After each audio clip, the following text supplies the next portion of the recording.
The parallels between Ragnarok in Norse mythology and the Book of Revelation in the Christian Bible are a fascinating topic, as they both describe a final, climactic series of events that culminate in the end of the known world and its subsequent renewal. While they share a similar narrative structure, the underlying themes, motives, and outcomes are profoundly different.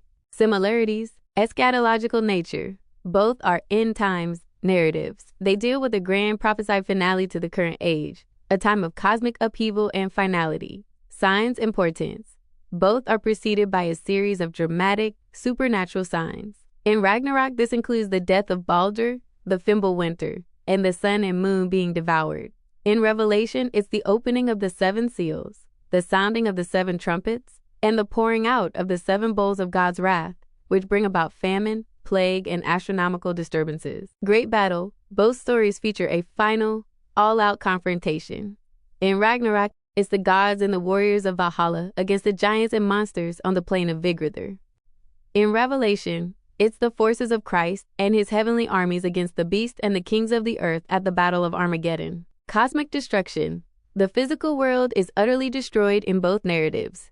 In Ragnarok, the world is consumed by fire and sinks into the sea. In Revelation, there are earthquakes, islands, and mountains vanish, and the heavens are rolled up like a scroll. Rebirth and renewal. A new world emerges from the destruction. In Ragnarok, a new, green earth rises from the sea, and a few surviving gods and 2 human beings rebuild.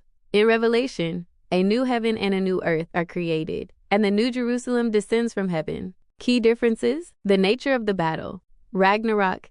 This is a cyclical, fatalistic battle. The gods are not all powerful. They are part of the cosmos and are subject to its fate. They know they are prophesied to die, and they fight bravely, but they cannot escape their doom. It is a struggle between ancient, opposing forces, order versus chaos, gods versus giants. Revelation. This is a moral and final judgment. The battle is not a clash of equally matched forces.